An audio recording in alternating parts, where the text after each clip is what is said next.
Even though Game Week 13 has just finished, Game Week 14 begins on Tuesday. And with some major suspensions and injuries in FPL, we've got you covered with the transfer tips in this week's Buy, Sell, Keep, Avoid.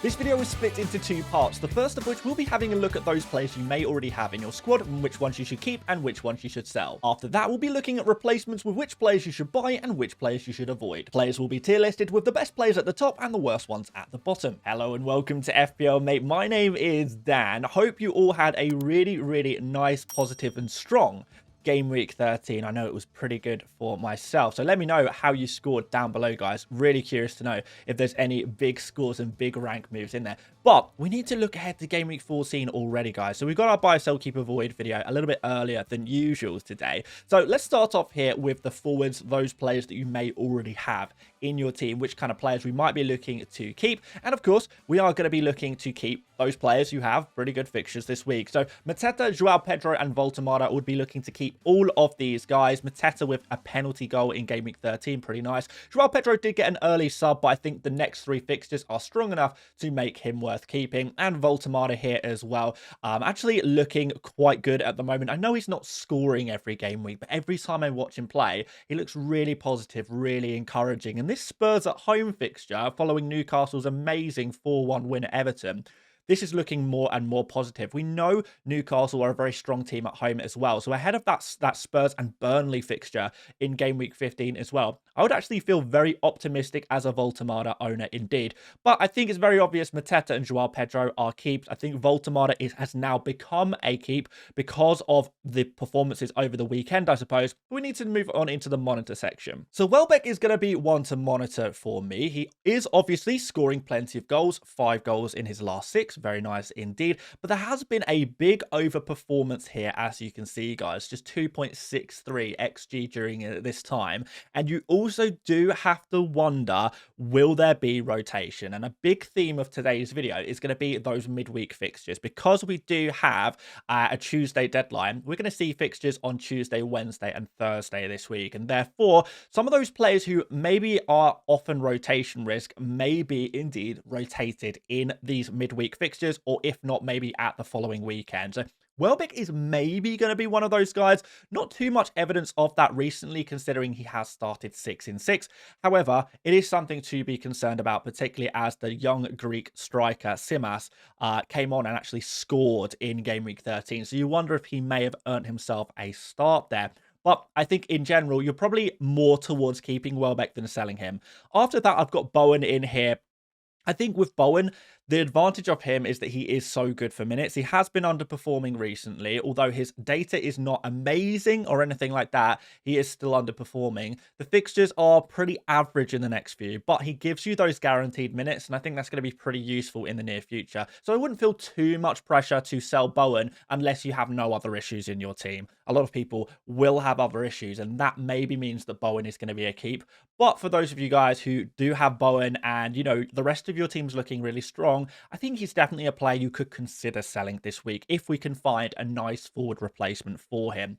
The next monitor is going to be Victor Gyökeres. He returned to action with a substitute appearance against Chelsea in Game Week 3, so he is now going to be available. Will he be starting in Game Week 14? Well, I think there is a chance of that, and Brentford at home isn't such a bad fixture. So if you do still have Gyökeres in your squad, there may be some argument towards keeping him. But given that the fixtures are coming so quickly, I think Gyökeres, with him still recovering from that injury, you still do have to have some doubts around whether he'll start or not. So he's definitely not a must keep if for some reason you do still have him. And Krupa Jr. is still going to be a bench player. Maybe he gets some minutes, but yeah, he's going to be a player that you mostly just leave on your bench. If you feel you can improve this position and want to increase your squad depth, then you could maybe sell Krupa Jr. If you're happy and you feel that your bench is strong enough, even with Krupa Jr. on it, then I think I would be fine with keeping him. For ourselves, we're going to go for Richarlison here first and foremost, with that little bit of rotation risk there, early substitutions, and a midweek fixture away against Newcastle.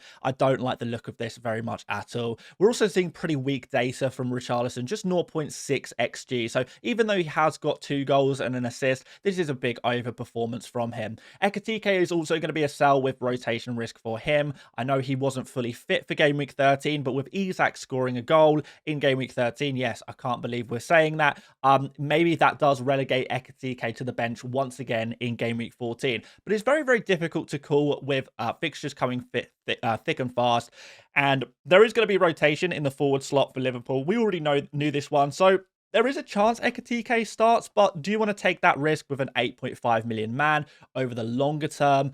Probably not. And the data isn't great for Ekitike even when he has been playing. And Isidore, yeah, I think he is definitely going to be a sell. The last kind of 4 or 5 game weeks, he's barely taken a shot, really. The next 2 fixtures, Liverpool and Man City away, followed by Newcastle and Brighton. It's not looking too good, and I think he'd be a pretty easy sell. And I do actually think we do have some replacements in this kind of price range for Isidore as well, if you are looking that way. Into the midfields, guys. And yeah, this is an interesting one. So Bryan Mbeumo is definitely going to be a keep. Obviously disappointing in game week 13 with his yellow card early on in the game. But we've got West Ham and Wolves up next. Really strong fixtures for any attacker. And even Bournemouth at home in game week 16 is going to be really nice as well. So Mbeumo, you know, a few weeks ago, he was considered almost an essential player. I don't think he was ever essential, but he's certainly still a very strong pick for you guys. And there is also some murmurings that Mbeumo, well, Amorim is trying to negotiate with the Cameroon national team to allow Mbeumo to actually stay with the club until game week 17 and actually play in game week 17, whereby he would ordinarily go off to his international duty for AFCON in game week 17, maybe game week 16. But it looks right now that he is going to be available for at least the next 3 game weeks and possibly even the next 4 game weeks, which is pretty nice. Maybe that does put me off buying someone like Mbeumo at this stage with AFCON coming so soon. But if you have him and you have these fixtures on the horizon in the next few, I think this is a really amazing chance for you guys to pick up some points with him. We'll move on to Njai. I think his data is reasonably weak, but I don't think anyone is really standing head and shoulders above the rest, really, when it comes to data, when we're looking at midfielders in particular.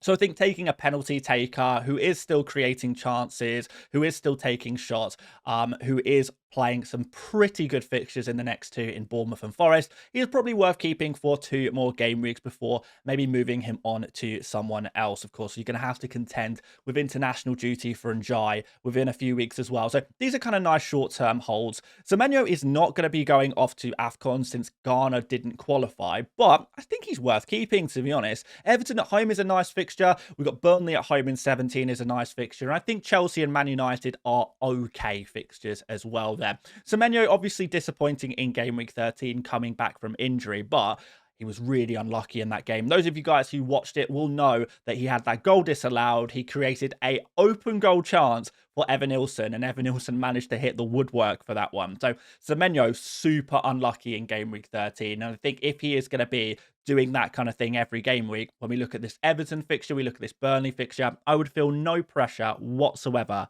in selling Semenyo, particularly when we look at the other issues a lot of people have in their squads. Doku maybe one to monitor, pretty quiet against Leeds, to be honest. I don't think he is a must sell or anything like that, and hopefully he is going to continue to be reasonably good for minutes, at least by Man City standards, and there are some good fixtures coming up for Man City still, so not too much pressure to sell Doku. After that, these are the kind of players I would maybe be more inclined to sell. The thing is, with players like Kudus and Grealish, yes, they have been pretty poor. Yes, their data is absolutely in the bin. And in Kudus' case, we've got a rough fixture against Newcastle next. But what you will get from both Kudus and Grealish is minutes. And that's going to be really important in a game week like game week 14, and maybe even 15 as well, where we will see rotation for a lot of players. And I don't think Kudus or Grealish really fit into that category of rotation risk players. They seem pretty nailed on to me. Of course, Kudus did score at the weekend as well. Mo Salah is a high monitor at best. If you do still have him, you might look at these fixtures and think they're amazing, but Salah didn't even make it off the bench in game week 13, and Liverpool looks a little bit better with Salah out of the team. Don't ask me how this has happened. Going by last season, we would never expect this. However, Salah, if you do have him in your team, you have to seriously consider selling him at this point, despite the good fixtures. I know a lot of Salah owners are kind of stubbornly holding on to him, but yeah, I think he does have to be sold. And if there weren't worse players that need to be sold, Salah would be a definite sell and not a monitor at all. But the sell category is maybe quite stacked here because we have the news that Ismaila Sarr picked up an ankle injury. He actually left the stadium, well, at Selhurst Park against Manchester United on crutches in a big boot because we believe he has picked up an ankle injury. And although we cannot verify whether he is going to be out or not, it's not looking promising at all. And I do expect him to be out for the next 2 game weeks. And then after that, we've got Man City. After that, he's going off to AFCON. So it does seem that Sarr, we may not see him play in a Crystal Palace shirt again for a whole month. So it is going to be a long time for him if indeed he is out, as we do suspect. And I would be looking to replace him kind of as a high priority if you do have him in your squad. Reinders continues to be a sell type player. We've got that rotation risk, of course, for him. And, you know, even when he does play, not that great. And Caicedo picked up a red card against Arsenal. He is going to be suspended for 3 game weeks. And then after that, game week 17, Newcastle away. So Caicedo is no use to you anymore as an FPL asset, unfortunately, and you are probably going to have to sell him too. Commiserations, guys, to anyone who has Sarr and Caicedo in their team. That is going to be a rough week, but the problems don't end there when it comes to players banned, suspended, and indeed injured, unfortunately. So let's go to defenders. Mark Guéhi is certainly going to be a keep for us with that Burnley fixture up next. Although some of the other Crystal Palace defenders have outscored him recently, I don't think it's really worth making any switch arounds. Virgil van Dijk with a clean sheet against West Ham. No DEFCON this time, but we know he's doing really well in that regard. 60 defensive contributions in the last 6 game weeks is very high. And even though Sunderland do like to score a goal, we still see that Sunderland don't actually create that many chances. So who knows, can Liverpool keep a clean sheet here or at least keep the scoreline low? If they do, we could be looking at a Virgil 4-pointer at the kind of worst case scenario, which I think is actually not too bad, particularly when we've got some nicer fixtures after that, perhaps. Ruben Dias is also going to be in this keep category. I think generally speaking, any Man City defenders you have in your squad are going to be keeps. Onto the monitors, Calafiori with an early sub in game week 13 means he is probably going to start in game week 14 despite his 0-pointer, but there is obviously going to be some concern around rotation for Calafiori in particular in this Arsenal defense. So I do wonder about that. Will we see Miles Lewis-Skelly come on and start some games in the upcoming game weeks? Possibly, but is he worth a transfer out? Probably not. Now, Saliba is an interesting one, and it's really difficult because we have no information on the injury. All we know is he picked up a knock and was unavailable to play in game week 13. But is he going to be about for game week 14, 15? Is it going to be long enough for him to be worth the transfer if he is out for game week 14? It's really difficult to say right now, so that's why I've put him in the monitor category for now, whilst we await more information, if Arteta even gives us that information, because we know what Arteta's like, and he does like to keep his cards pretty close to his chest. Reece James is one of those risky players, and I think really Calafiori, Saliba, James, we're kind of in this area where maybe these players aren't super reliable right now, but are good on their day. When they play, they're great. Reece James is no different, and he is going to be rotation risk in game week 14, having played the whole game against Arsenal. Leeds away is a good fixture, though. I think Bournemouth and Everton are okay fixtures for him as well, to be honest, especially if we look at his attacking threat, whether that's from his set pieces or elsewhere. I just think that you need to be a little careful with this one. He is a player you could consider selling if you're looking to get some more reliable picks in your team, but still, he could be very good. Van de Ven is far more reliable than the 3 players above him, but there's some pretty rough fixtures, I would say. Newcastle, Brentford, Liverpool, not really great fixtures for him. And Spurs just have been so weak, so poor. There's not even defensive contributions, really, to fall back on when it comes to Van de Ven. So I think, generally speaking, he is likely to be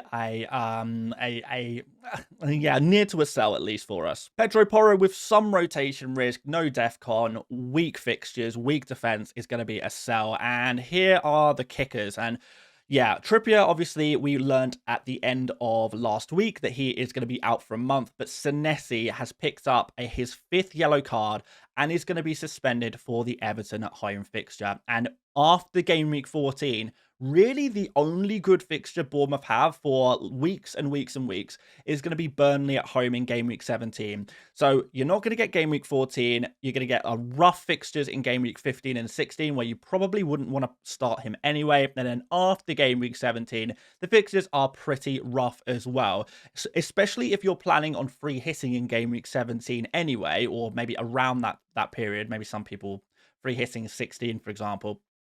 I think Senesi is pretty much going to be a sell for near enough everyone. Because what are we really waiting for? Just one game week 17. You're not even going to start him any other game weeks, to be honest. And he was close to becoming a sell anyway, because Bournemouth have been quite poor defensively, really. I mean, maybe that's an understatement of the century. So yeah, adding to the list of Sarr and Caicedo, Senesi as well is going to be a player that you probably have to sell this week, unfortunately. But it's not all doom and gloom, guys, because we do have some FPL replacements for these players. But if you are enjoying this video, please do drop a like. Feel free to hype it as well. That's going to be next to the comment section, and feel free to subscribe as well if you want to stick around for more FPL content. Okay, let's get it, guys. Let's go to the buys, and I will be totally honest with you, as I always try to be. The forward section is difficult when it comes to buys. There is not a huge amount of forwards that are really standing out to me as players that I would want to buy right now. So it could be that actually we focus our attention when it comes to transfers more in terms of the midfield and defenders kind of area. But let's go through some of these forwards regardless if you are in desperate need of a new man in your front line. We'll start off with Voltemade, and I think if I were to bring in a forward this week, he would probably be the player I would go for, given that the fixtures are quite good, the data's quite good, and he seems to be mostly on penalties as well, which is pretty nice as well. So Voltemade looking good, Newcastle looking good, fixtures looking good. He seems like a buy to me. There is an argument to buy Mateta, particularly if you're entering into this Burnley game with Crystal Palace without any other Crystal Palace attackers. Because if you don't have Sarr, maybe you want to go in on Mateta. But again, I'm not totally convinced by this one, because we have seen early subs for Mateta recently, which does make me wonder, is there going to be some rotation at some point? Is Mateta truly reliable? Is it going to be benchings? Is it going to be early subs? I'm not sure. There are still some good fixtures for Mateta, and he does seem to be a player in form, getting chances to score, which is very important. 20 shots in 6 game weeks is definitely something that we need to be paying a lot of attention to. The fixture is very good. Is he actually going to be a buy, though? I think for most people, probably not, but that's kind of the best we've got right now. And João Pedro, similar situation. Like, there is maybe some unreliability with him, but the fixtures are good. He has scored goals recently. He has had chances to score recently, even against Arsenal. He did come close to scoring in that game as well. So you do have to wonder, is he going to be a pick, or is he going to be unreliable? Really tough, guys, in the forward category. I can only apologize. So let's look at the other players. I'm sure some people will be keen on buying Welbeck, but if we're saying Mateta and João Pedro are unreliable, I think you have to say Welbeck is in the same category as well. And given that Welbeck's fixture up next is against Aston Villa, who are keeping a lot of clean sheets at the moment, this is actually a tougher game than the likes of Mateta and João Pedro. So whilst it might be worth taking a risk on the minutes of Mateta and João Pedro, given the strength of the fixture, with Welbeck, you don't really get that same benefit. However, if we do see Welbeck rested in game week 14, or maybe a sub appearance where he comes off the bench and scores, something like that, I think we do need to take him much more seriously in game week 15. But right now, it is so difficult to suggest a player when the fixture isn't really ideal, and there's some degree of rotation risk. Speaking of rotation risk, Alexander Isak, with his goal in game week 13, does still have that risk, but Sunderland and Leeds next to, even Brighton and Spurs following that, is it worth taking a risk on Isak? Probably not, but I'm doing my best here, guys. After that, yeah, we're going all the way to Fleming. He has actually scored 4 goals recently. Penalty scored this week against Brentford, so he is a penalty taker as well. 5.3 million, seems to be good for minutes at the moment. Does have a little bit of XG, 1.88. I know it includes a penalty, but Still, we've got some, we've got some attacking data there. So there's over 1 XG non-penalty during this period for 5.3 million. Maybe it's okay if you're looking to go cheap. And I think I do prefer him to a Mecha, who is a little bit cheaper, but maybe with slightly tougher fixtures there, and maybe slightly more rotation risk in a Mecha's case as well. Even though the data is technically a little bit better, also Nemecha has been kind of, taking penalties as well. So not sure I'm super keen on either of these guys, but we're trying. Going to the avoid section, we are going to put Thiago straight in here, I'm afraid. He was apparently, maybe picked up a minor issue in game week 13. That's why we saw him substituted. He went straight down the tunnel. I'm feeling far more optimistic about Thiago compared to some of the other players that we've mentioned. Sarr, for example. I'm pretty convinced Sarr is going to be out. I think Saliba is likely to be out game week 14. Thiago, I think, probably plays game week 14, but I wanted to make you aware of a potential injury issue with him. It's one to keep an eye on. But really, the reason we've got Thiago in the avoid category is because you don't buy any kind of forwards when they play Arsenal, particularly away from home. No way. I don't even care if their name is Thiago. I don't care if they scored 30 penalties in the last 3 game weeks. That's what it feels like with Thiago. You ain't going to pick him. Come on, surely, guys. You can wait. You can hold off 1 more week until you bring in Thiago. There are more to picking FPL players than just looking at how many points they've scored recently. We have to consider that this is the toughest game of his entire season. And next week, let's go crazy with Thiago. But it's 1 week too early. This is not the time to bring in Thiago, in my opinion. Wilson, unreliable, not great fixtures. So again, he is going to go in the avoid category. And Richarlison, we mentioned him before. Rough fixture, unreliable, not really a strong reason to bring him into our FPL teams ahead of game week 14. Let's go to midfield, and compared to last week, I feel like we've got many more options. And what I've tried to do in the buy category is include 3 players at 3 different kind of price ranges. So this is not me necessarily saying, these are the 3 best midfielders to buy in game week 14, but it is me saying that these are the 3 midfielders that I like the most to buy this week within their respective price range. So I think if you're going expensive, I think Bruno is the best midfielder to buy. If you're going somewhere in the middle, I think Rice is the best player to buy. And if you're looking for someone very cheap, then I think Anderson is the player to buy. So let's talk about these players. Bruno, 2 assists in game week 13, continuing to prove the doubters wrong. Also was 1 DEFCON away from hitting the 12 needed for the extra 2 points. Incredible. The next 3 fixtures are really strong for Manchester United. And I mentioned earlier, I was a little bit cautious about whether Mbeumo is a buy right now. But if you are looking for a Man United midfielder, then I think I would go for Bruno pretty much straight up this game week. I think that would be pretty straightforward for me if you can afford to go for it. So Bruno, really nice pick. Penalty, set pieces, DEFCON, creative, taking shots, everything that we like in terms of FPL, he does it.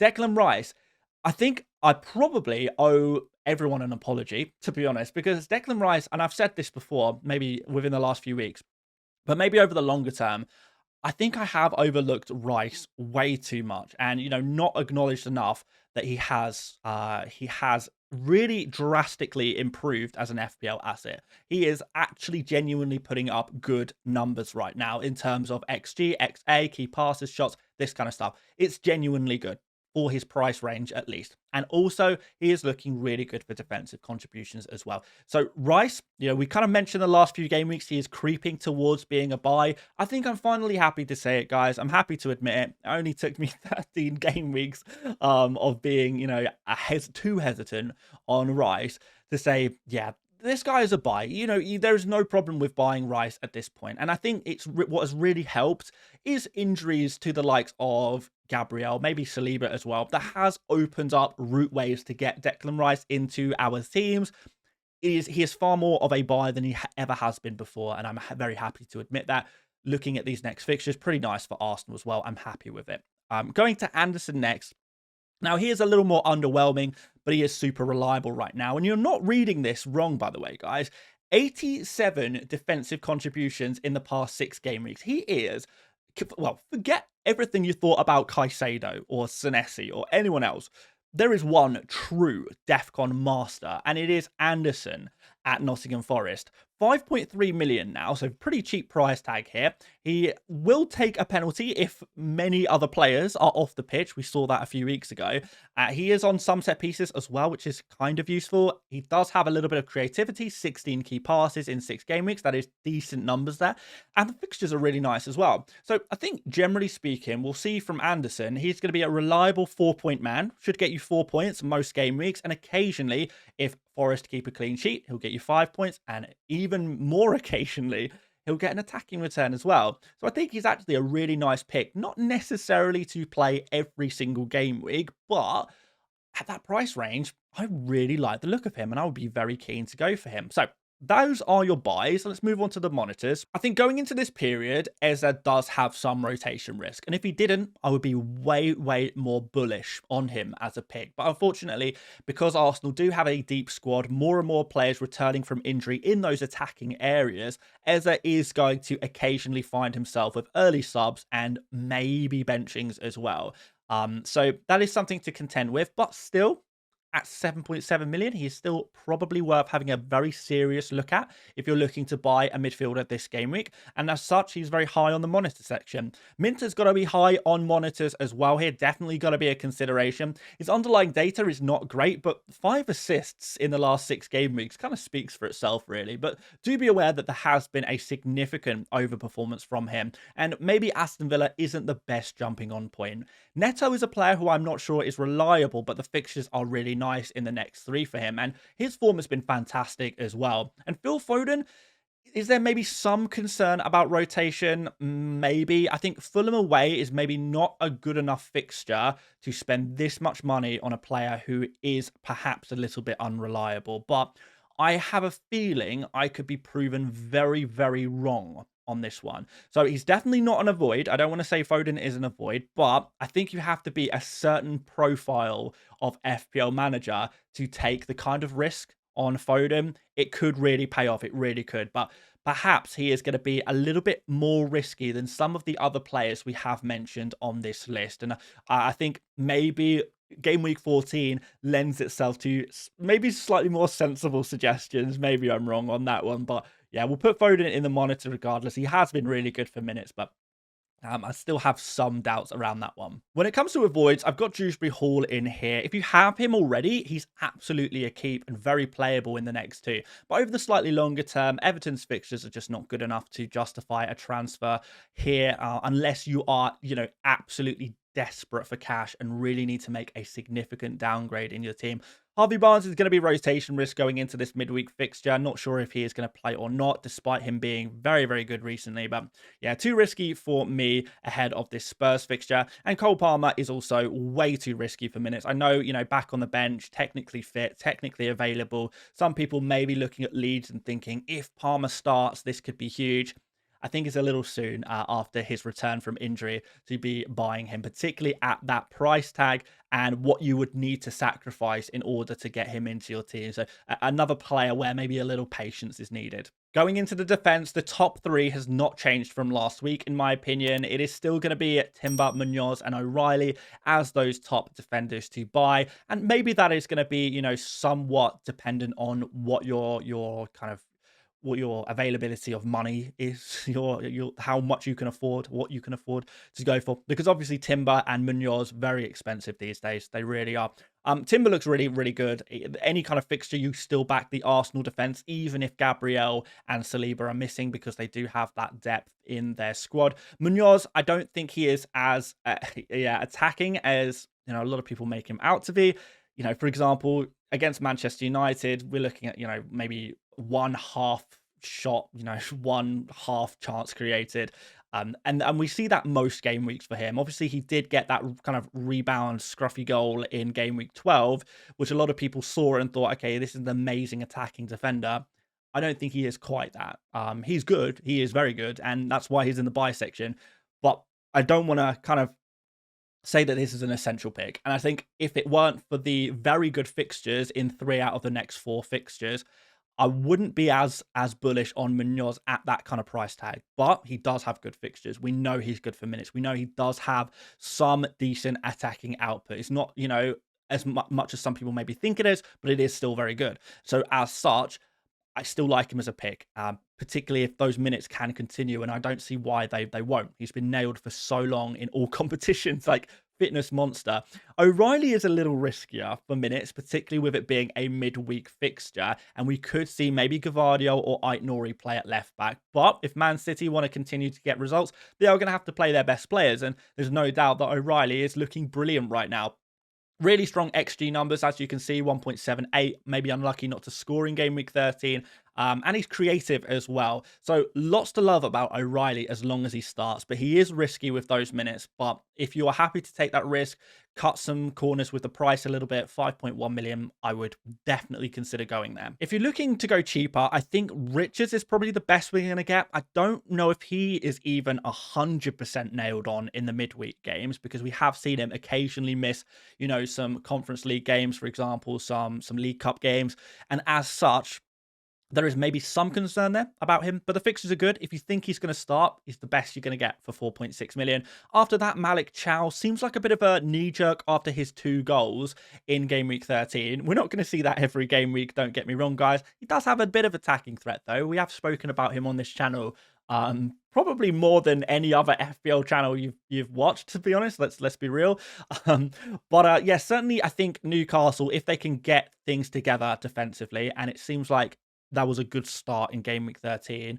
There are enough good fixtures coming up that Malik Chow is going to be a super useful long-term asset, particularly now that he is seemingly nailed on. So I do really, really like Malik Chow as a pick. You guys know that if you've been following along this channel for a while. He is still going to be a player to consider buying, but don't do it because you think he's going to score 2 goals every week. Do it because you like the look of his fixtures, and you like the look of his minutes, and you like the look of his DEFCON as well, because he's pretty strong for DEFCON. 52 in 6 game weeks is very nice there indeed. I think Cucurella may be a player to monitor. I like Leeds, I like Everton, but maybe Bournemouth and Newcastle away, not so keen, but particularly when we're looking at the price you have to pay for Marc Cucurella. He is a very expensive man. And Gavardio, I'm going to put low monitor. I do think he is worth considering, just like Cucurella, but maybe I do prefer some of the other options at Chelsea or Man City. For example, maybe Chalobah at Chelsea. For Gavardio, maybe Ruben or O'Reilly, slightly cheaper. Gavardio, by the way, really offering nothing in attack this entire season. So it's quite surprising to see him score in game week 13. That's the first time he's had any strong chance of scoring this entire season. It's just not been the old attacking guy we used to know and love. But regardless, moving into the avoid section, I don't think I would take a risk on Calafiori right now. It's just not the right moment. I think I would go for Timber or nobody when it comes to Arsenal defenders because of that small risk of rotation. It's just games I'm not sure I want to play. Looking at Keane as well, not sure I'd go for him. Nottingham Forest, really the only good fixture if you're looking for fixtures for your defenders. And I don't think Everton have been super impressive defensively regardless. So don't think I'd go here. And Saliba, with that potential injury that we are seeing, again, not really a player I feel too strongly about that I would want to go for. Just too risky right now. And let's go through some goalkeepers. I think if you've got Raya in your team, you're going to keep him most likely, just super reliable. I think Donnarumma is going to be pretty reliable as well in the upcoming game weeks where Man City do have some strong fixtures from a defensive point of view. If you have Nick Pope in your team, I would be probably looking to sell and not take that risk. Of course, if you have Dubravka and other bigger issues in your squad, maybe that's an argument to keep Nick Pope in your team. I mean, is there anyone out there who has Pope, Sarr, Caicedo, and Senesi in their team? Surely not. Surely nobody has all of those problems. That would be crazy. But yeah, I think given that there is maybe an injury issue, given that Ramsdale, didn't really have much to do, but he was fine in game week 13, I think you could just sell Pope and just deal with that issue and move on from it. Mamardashvili, also a sell because of that rotation risk. If you're looking for a new goalkeeper, I think Raya, long-term reliable, is a fine keeper to go for. And we're going to put Verbruggen in the buy section again for the goalkeepers. I'm still very keen on Verbruggen. I think he is going massively under the radar. Another clean sheet in game week 13. Very impressive stuff. He's like getting points every game week at this point. It's crazy. 29 points in the last 6. Really good for a goalkeeper there. And the fixtures are pretty decent for Brighton moving forward as well. So yeah, still like Verbruggen if you're going cheap, 4.4 million. And if you are looking at other goalkeepers, Henderson would avoid. I would prefer to go for Crystal Palace outfield players. I think there's better value there. And Ruffs, with the fixtures against Liverpool, City, Newcastle and Brighton, Is he even playable in these games? Probably not. Don't really like the look of him. So those are all the players we're going to talk about in this week's Buy, Sell, Keep, Avoid video. If I've missed anyone out, please do let me know in the comment section and we can give them a rating. Buy, sell, keep, or avoid. Thank you so much for watching, guys. We're going to keep things moving with the content. Plenty more to come ahead of Game Week 14, despite the quick turnaround. So looking forward to seeing you guys there. Like, subscribe, and I'll see you on the next one. Cheers, guys. Bye-bye.